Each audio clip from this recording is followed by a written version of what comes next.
आज की ये कथा कई मामलों में बहुत ही विलक्षण है।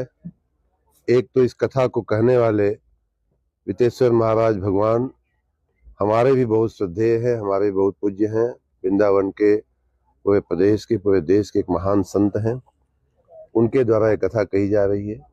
दूसरा, हमारे प्रदेश के ही नहीं, हमारे देश के एक प्रखर राजनेता, जिनका जन समर्थन, जिनकी लोकप्रियता अद्भुत है, अद्वितीय है, उनके आयोजन में, उनके सुपुत्र माननीय सांसद जी, माननीय विधायक जी, सभी लोगों के मेहनत से हो रही है। इस दृष्टि से भी लोक भोग्य ये कथा हुई है, इस दृष्टि से बहुत विलक्षण है। तीसरी बात जो विलक्षणता इसकी ये है कि राष्ट्र कथा नाम मैंने पहली बार सुना है।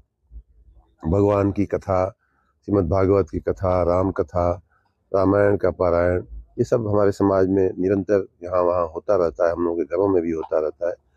लेकिन राष्ट्र कथा का मतलब जो मैं समझ रहा हूँ कि राष्ट्र निर्माण के लिए, नई पीढ़ी को प्रेरित करने के लिए जो ये कथा हो रही है, उसके लिए मैं माननीय सांसद श्री ब्रिजभूषण शरण सिंह जी को, उनके दोनों सुपुत्र माननीय सांसद जी, माननीय विधायक जी को, सभी को मैं बहुत बहुत साधुवाद देता हूँ कि इस पीढ़ी को, वर्तमान पीढ़ी को सनातन धर्म के प्रति जागृत करने का, उसकी तरफ मोड़ने का और उसके जरिए राष्ट्र निर्माण की भावना पैदा करने का जो ये काम हुआ है। विशेषकर से यह कार्यक्रम विद्यार्थियों के भी जीवन के को बनाने के दृष्टि से भी महत्वपूर्ण है।